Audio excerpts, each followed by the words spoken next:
BEd online classes में आपका स्वागत है। जैसा कि मैं आपको बीएड फर्स्ट ईयर का optional paper teaching of Hindi, जिसे हम हिंदी शिक्षण कहते हैं, वो पेपर में पढ़ा रहा था। पिछली कक्षा में हम लोगों ने वाक्यों के संरचनात्मक विधि को पढ़ा था। आज की कक्षा में हम लोग बात करेंगे उसी संरचनात्मक विधि की विशेषताओं की, या वाक्यों के संरचनात्मकता की विशेषताओं की, कि कैसे हम इस संरचनात्मक व्यवस्था को महत्व प्रदान कर सकते हैं। वो कौन कौन सी महत्वपूर्ण चीजें हैं जिनकी सहायता से हम इस वाक्य संरचना की बेहतरता को बेहतर से बेहतर बना सकते हैं। इसलिए आज की कक्षा में हम लोग जानेंगे संरचनात्मकता की विशेषताएं, कि वो कौन कौन सी विशेषताएं हैं जो संरचनात्मकता को महत्व प्रदान करती हैं। देखिए, संरचनाओं की विशेषताओं की बात करें, संरचनाओं की विशेषताओं की बात करें, तो सबसे पहली जो बात निकल के सामने आती है वो ये होता है, ध्यान दीजिएगा, नंबर 1, सबसे पहली जो विशेषता निकल के सामने आती वो होता है वाक्यों में शब्दों की सार्थक व्यवस्था। वाक्यों में शब्दों की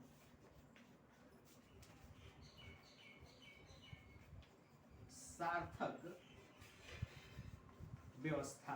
ध्यान दीजिएगा, सबसे विशेषताओं की हम बात कर रहे हैं, संरचना की व्यवस्था की बात कर रहे हैं,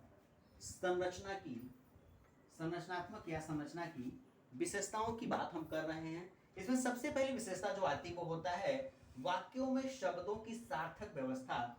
कहने का तात्पर्य है कि जब हम किसी भी भाषा के वाक्यों को बनाते समय उसमें संरचनात्मक तत्वों के महत्व को सुनिश्चित करते हैं, तो क्या होता है कि उसमें अच्छे अच्छे शब्दों का हम चयन करते हैं, और वो जो अच्छे शब्द होते हैं वह वाक्यों की सार्थकता को निश्चित करते हैं। जैसा कहने का तात्पर्य है कि हम बहुत कम, ध्यान दीजिएगा, हम बहुत कम शब्दों की सहायता से अधिक बात कह सकते हैं। वो महत्वपूर्ण भी होगी और प्रभावी भी होगी। ध्यान दीजिएगा, अब हम बात करेंगे दूसरी विशेषता की। संरचना की विशेषताओं की हम बात कर रहे हैं, दूसरी विशेषता की बात करेंगे।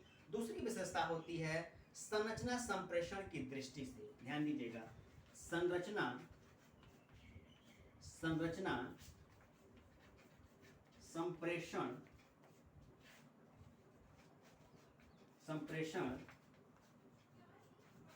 की दृष्टि से। संरचना संप्रेषण की दृष्टि, ध्यान दीजिएगा, संरचना संप्रेषण की दृष्टि से, संरचना संप्रेषण की दृष्टि से, कि कहने का तात्पर्य है कि हमारी किसी भी भाषा के वाक्यों की संरचना जितनी बेहतर होगी उसी के हिसाब से उतना ही बेहतर हमारा संप्रेषण होगा। क्योंकि किसी भी भाषा के उच्चारित या मौखिक संप्रेषण में हम उसी भाषा का प्रयोग करते हैं, तो उस भाषा में हम वाक्य को ही मौखिक द्वारा प्रस्तुत करते हैं। अब अच्छे वाक्य हैं तो जाहिर सी बात है कि जो हमारा संप्रेषण होगा वो अच्छा होगा। अगर वाक्य और शब्दों का चयन अच्छा नहीं है तो हमारा जो संप्रेषण होगा वो अच्छा और महत्वपूर्ण नहीं होगा। अब हम बात करेंगे तीसरी विशेषता की। ध्यान दीजिएगा, अब हम लोग बात करेंगे तीसरी विशेषता की। तीसरी विशेषता जो है संरचना की, वो है हमारी संरचना शब्दों में। ध्यान दीजिएगा, संरचना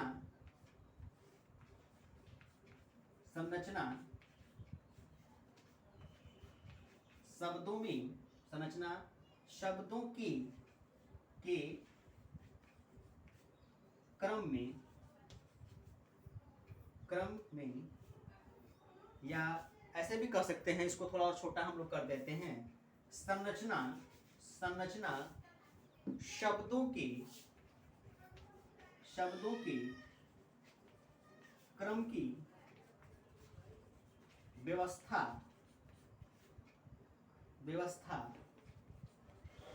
अर्थ के अनुसार। ध्यान दीजिएगा, संरचना शब्दों के क्रम की व्यवस्था अर्थ के अनुसार, कि हम जब वाक्यों का चयन करेंगे, हम शब्दों का चयन करेंगे उन वाक्यों को बनाने में, तो हम ये ध्यान देंगे कि जो भी शब्द आएंगे, ध्यान दीजिएगा, जो भी शब्द आएंगे उनका एक क्रम होगा और उन क्रमों का एक अर्थ होगा।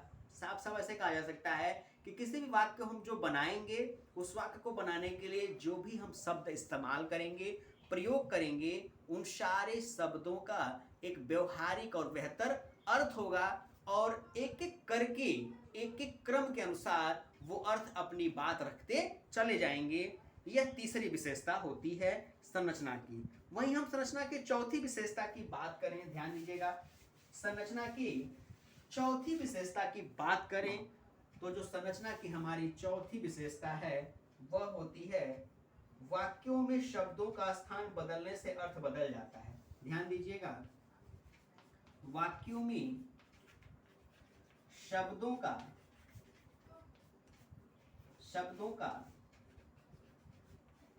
स्थान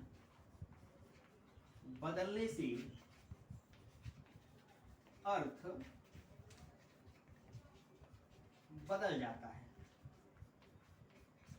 ध्यान दीजिएगा, चौथी विशेषता होती है वाक्यों में शब्दों का स्थान बदलने से अर्थ बदल जाता है। सही बात है, हम किसी भी भाषा के मौखिक उच्चारण हेतु या किसी भाषा के लिखित करने हेतु जब हम शब्दों की सहायता से वाक्य बनाते हैं, अगर वाक्यों में शब्दों का स्थान हम बदल देते हैं, ध्यान दीजिएगा, यदि हम वाक्यों में शब्दों का स्थान बदल देते हैं तो उसका अर्थ बदल जाता है। जैसे एक उदाहरण के तौर पे ये बातें साबित की जा सकती हैं।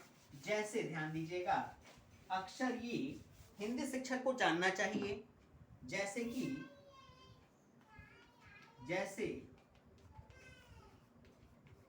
मैंने काटकर खीरा खाया। ध्यान दीजिएगा, मैंने काटकर खीरा खाया, यह शब्द है। इन शब्दों में ध्यान दीजिएगा, इन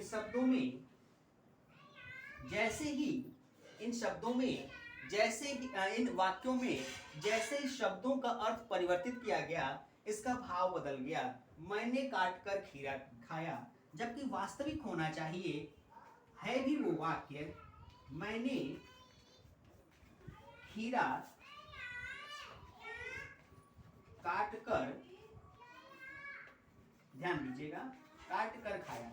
वास्तविक वाक्य ये होता है कि मैंने खीरा काटकर खाया। लेकिन जैसे देखा गया, जैसा उदाहरण के मैंने आपको दिया, कि जैसे ही हम शब्दों का हेर फेर कर देते हैं, शब्दों का अर्थों का हेर फेर कर देते हैं, या किसी भी वाक्य में जो शब्द हैं उनका हेर फेर कर देते हैं, तो वाक्यों के अर्थ में परिवर्तन हो जाता है। इसलिए कहा जाता है कि वाक्य संरचना की चौथी विशेषता होती है कि वाक्यों में शब्द का स्थान बदलने से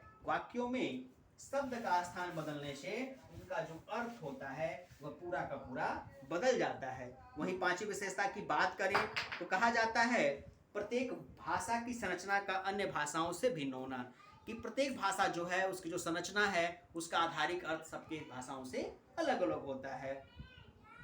वहीं हम छठी विशेषता की बात करें तो कहा जाता है कि जो छठी विशेषता है, वाक्य संरचना में नियमों का जो क्रम है वो सभी भाषाओं में अलग अलग चलता है।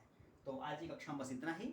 शेष बातें इस कक्षा की जो रह गई हैं, इसकी चर्चा हम आपसे अगली कक्षा में करेंगे।